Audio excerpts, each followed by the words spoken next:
Okay, so I presume, well, I was treated, how would I describe it? I experienced things that probably some would say weren't good. I mean, some people call it banter, but I was of the thing that I'm not going to let anyone stop me from having a career. I mean, so if someone called me something, for example, a name, I'd call them a name back. I gave as good as I got, if I'm honest. I wasn't going to let it defeat me, not being treated the same as everybody else. But saying that, I grew up in Handsworth, Birmingham, so I was used to growing up with other people of colour, white people, Asian people. I think the hardest part for me was when we'd have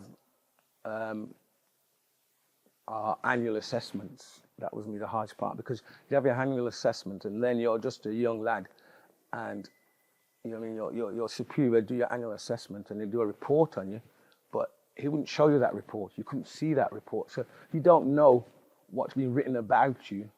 I mean, you've been told, but what you've been told is not necessarily what's being written about you.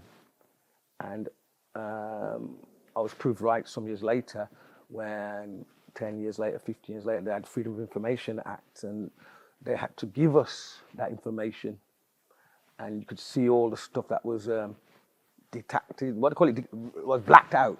You could see all the stuff that was blacked out from those annual reports. And it has a knock-on effect, because when you think about it, if you don't get the report you're supposed to get at that time, you don't get promotion as quick as maybe your other peers. If you don't get promotion as quick as your other peers, then that means you lose out at the end of it, because you don't reach a rank you're supposed to reach, so you don't get the pension your other peers are getting, because you haven't attained the rank that they've obtained because you got poor assessment recommendations in the first place.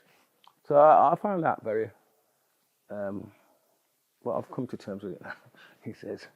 But that was the biggest, there's financial implications. And when I did leave the Air Force, I thought about going back to the Air Force and, I mean, getting my money off them, as they say, sooner. But my wife says, how can you do that? You're a Baptist minister now, so you got to forgive.